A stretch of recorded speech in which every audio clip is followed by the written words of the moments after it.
Hey guys, it's Seth. I just wanted to go over how I analyze, which companies I'm going to buy and what dividend stocks I am going to purchase. Now, there's a few key things I look for, and I just wanted to go over those key details with you just to show you what I did when I went about picking my dividend stocks. And you can see I got a few of them here, and let's just get right to it. And we're going to talk about how I analyze, the balance sheet, the income statement, what I'm looking for, and everything that I'm looking for to see, okay, is this going to be a company that I can hold for 15, 20, 25, 30 years? Is this company going to stand the test of time?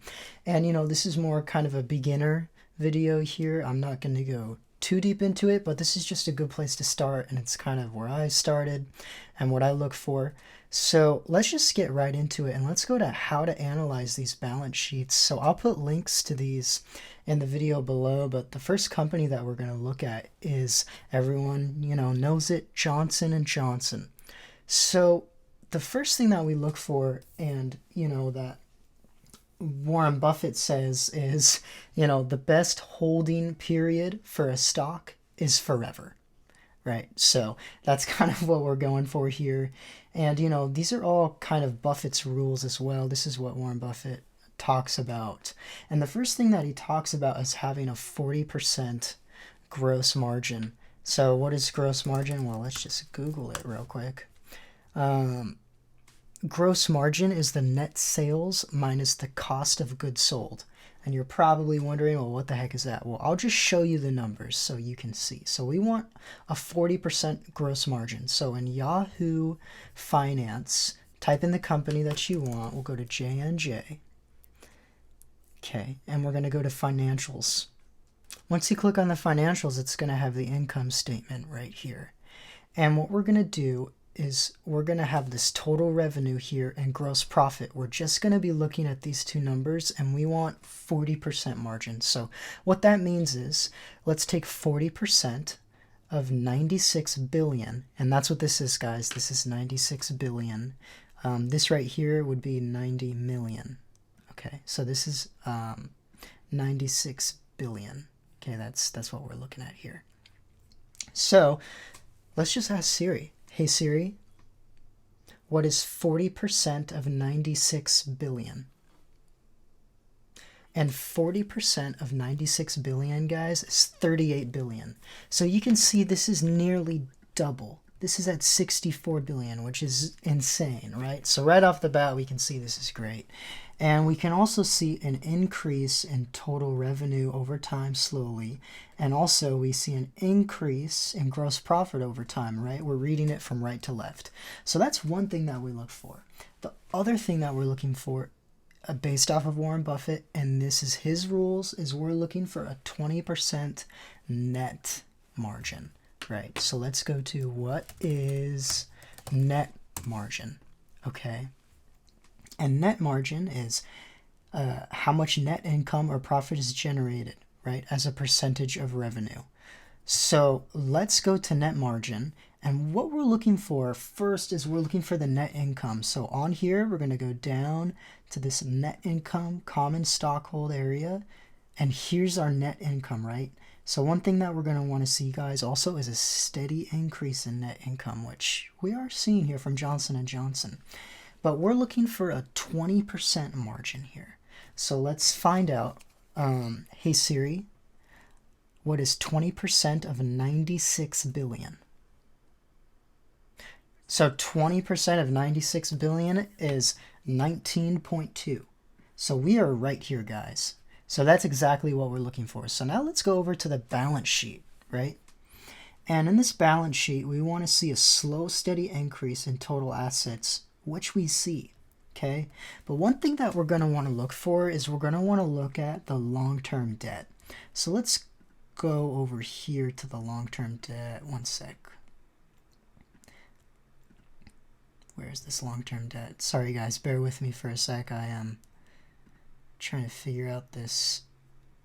This is a free way that we all can do it. Okay, there we go. Cool. So here's our long-term debt, right? Boom, there we go. So our long-term debt. What this is, guys, is this is another rule of Warren Buffett is when we're looking at long-term debt of a company, we want the net income to be able to pay off the long-term debt within 4 years.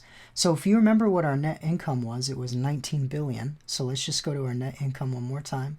Come down here. Our net income is at 19 billion, right? That can pay off our long-term debt. Let's go back to our long-term debt here. Sorry guys, long-term debt. It's having a great time sifting through this.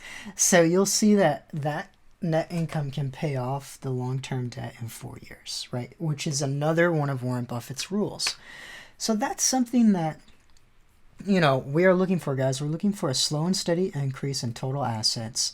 We're looking for a slow and steady increase in total revenue and also in gross profit.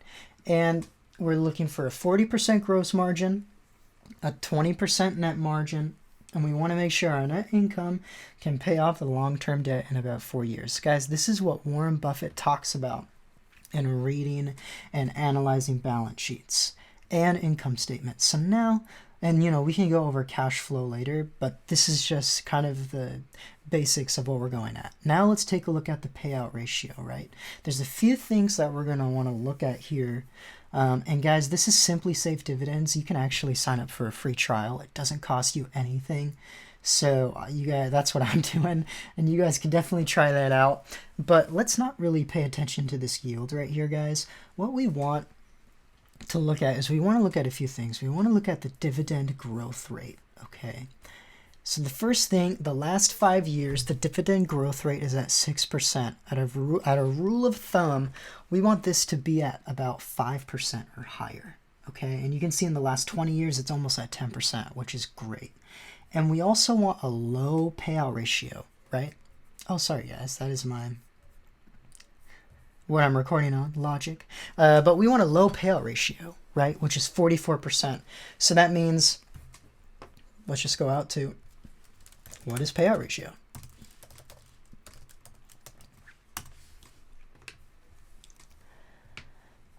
So it's the total earnings that a company pays its shareholders in the form of dividends, right? So if a company, right, if the payout ratio was at 100%, the company's giving out all of its earnings to the shareholders, and right there goes all of their money, right? So we want the payout ratio to be low, right? As low as it can be, right? Pretty low. And we're looking for a consistent dividend streak, right? So we want the dividend streak. You can see this is at 106 years, which is insane. Just unbelievable. They have a dividend growth streak of 59 years. Guys, we're looking for these long growth streaks, right? This is exactly what we want. Another company, for example, Coca-Cola, right? You'll see in Coca-Cola's, financials in their balance sheet and in their income statement that they have a 40% gross margin. That, like we talked about, right? They can pay off their long-term debt in 4 years. They have a good net margin. And let's take a look at their payout ratio, right? 70%. It's a little high, could be better. But, it's not totally high at 100%. Crazy dividend streak of 100 years. And last 20 years, it's increased its dividends at 8%. So guys, Coca-Cola, solid company. Everyone loves them, right? So this is just little things that you can look at on how to analyze a company. And it's everything that I looked at when I went to, buy my dividend stocks. And I'll show you right here. I got quite a few of them, right? I believe I have 23 right now. But guys, these are all stocks that a lot of people have who are doing dividend investing, right? This is nothing new here. I mean, I'm pretty sure every dividend investor has Johnson & Johnson and Coca-Cola in their portfolios, right? Every dividend growth investor, right? Most of them have Home Depot, most of them have Lowe's, Costco, Altria, right? Most of these companies are pretty familiar. So it's like the more you practice this and the more you watch videos on YouTube of people's portfolios, we're all kind of doing like a similar thing, right? For the people who have 20 years to invest, 20 or more years, right? This is the dividend growth strategy here. And that's what I'm going for. So guys, that's pretty much the conclusion of this video here, and this is basically just how I analyze companies. So hopefully you learned something valuable, and I'm going to continue to learn as well. So this is just the beginning for me, and I'll be sharing more knowledge that I get to you guys, and let's do this all together. Well guys, that's it. So excuse me, have a great rest of your day and take care. Bye.